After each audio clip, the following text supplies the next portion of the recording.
Orioles escape White Sox on game-ending interference call. The Chicago White Sox are already the worst team in the major leagues, so they didn't need this. Their rally Thursday night against the Baltimore Orioles being cut short by a controversial and game-ending runner interference call. The play resulted in a double play for the final outs in Baltimore's 8-6 victory. With 2 on and 1 out in the bottom of the ninth, Andrew Benintendi popped up.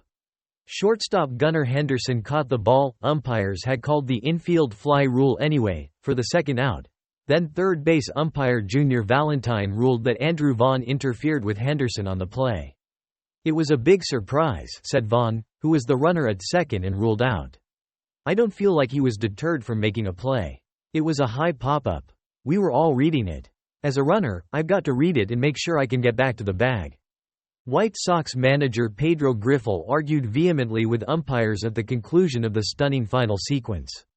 There certainly was confusion, and the play ended the rally for the White Sox, who had scored 4 runs in the ninth.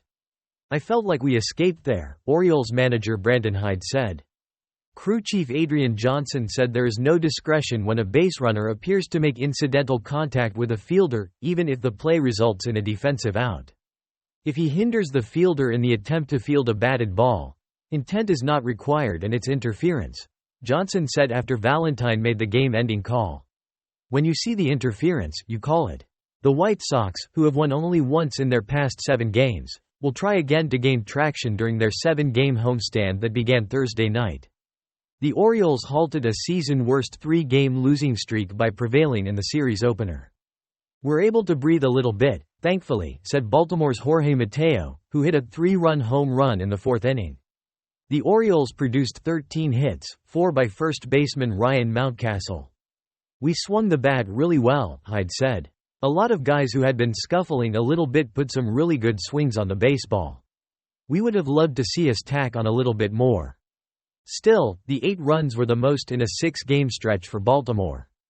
The 6 runs allowed by the Orioles were also notable. That matched the second most scoring by an opponent this year in any of Baltimore's 30 victories.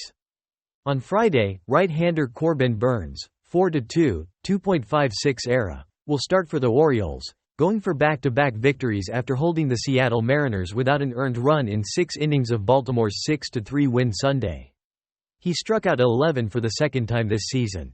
"I'm happy with how my stuff looks," Burnes said. "Happy how the ball is coming out. Can't really complain about it." Burnes has worked at least 6 innings in his past 5 starts, though this will mark just his second road assignment since April 20. He has made 3 career appearances against the White Sox, going 1-0 with a 4.70 ERA. Among the negatives for the Orioles from Thursday night is that they used 5 relievers, including 3 in the 9th inning. Right-hander Chris Flexen, 2-4, 5.48 ERA, will be on the mound for Chicago, trying to bounce back from Sunday's rough outing against the New York Yankees. He allowed 7 runs on 8 hits in 4 innings in Chicago's 7-2 loss. "It's just about executing pitches," Flexen said. In 3 career starts against Baltimore, Flexen is 1-1 with a 4.50 ERA. The loss came in August when he was a member of the Colorado Rockies. Information from the Associated Press and field-level media was used in this report.